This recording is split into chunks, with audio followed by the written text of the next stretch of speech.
first, the number of children joining waiting lists to join the Scouts has reached a record high. More than 100,000 youngsters desperate for membership, but a shortage of volunteers mean they may not get the chance. Well, let's bring in this morning CJ Ledger, Deputy UK Chief Volunteer at Scouts. Thank you so much for your time this morning.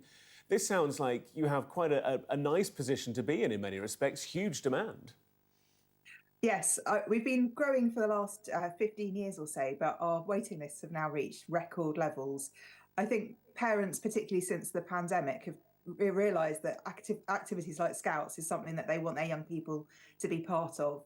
And so it's great to see how many more young people aged between 4 and 25 want to join Scouts. But to make that happen, we need lots more volunteers. Talk to me about your volunteers. What roles are they doing? What are they bringing to Scouts? So we have volunteers who take part in all sorts of activities. We've got 145,000 in the UK at the moment, supporting almost 500,000 young people, but clearly there's a demand for even more.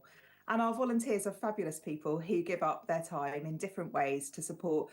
They might be running the activities directly with our squirrels, our beavers, our cubs, our scouts, explorers and network, aged between 4 and 25. So organising activities, taking them away to camps at weekends or during the summer holidays and such. We also have lots of volunteers who are trustees for us as well. So as we're a federation of lots of little charities, all of our scout groups need trustees to support them as well. So there's definitely a need for people who might not want to get involved in directly delivering activities, but to support with some of the administration.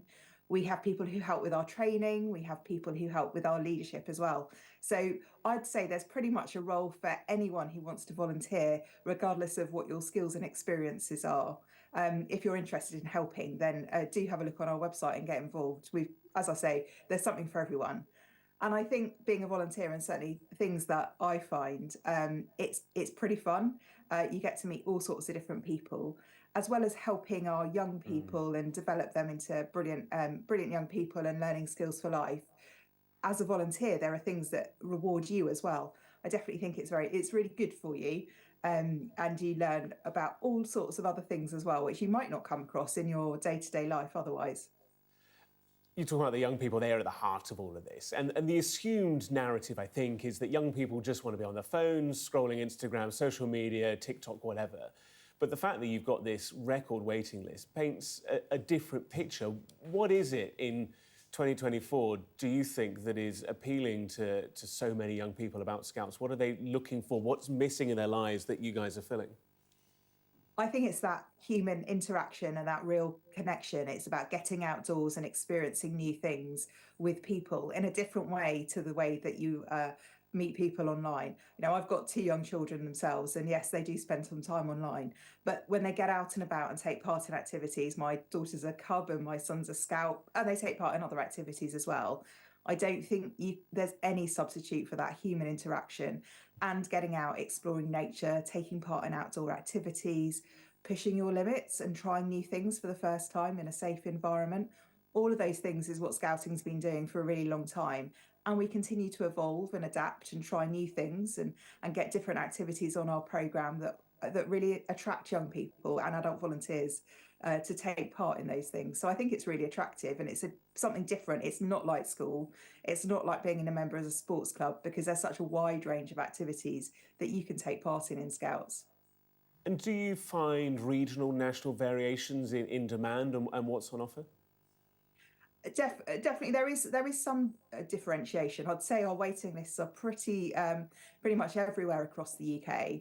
We have 7,000 groups that meet in England, Scotland, Wales, Northern Ireland, across the islands, and actually some operating overseas as well. And almost all of them have waiting lists of some description. It tends to be for the younger age groups. So a couple of years ago, we introduced a new section called Squirrel Scouts for 4 and 5-year-olds, recognising there was a real need to develop young people in those early years, which is so critical for the rest of their lives. So that's definitely driven some of our demand. But there are unfortunately waiting lists at all ages. And we've recently had some additional funding that has allowed us to provide more support for our Explorer Scouts for 14 to 18-year-olds and some of our Scouts as well. And again, that's really helped.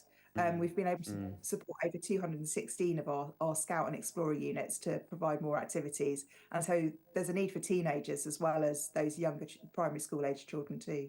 Fantastic stuff, CJ. Really appreciate you sharing your time for us this morning. Thank you. Thank you.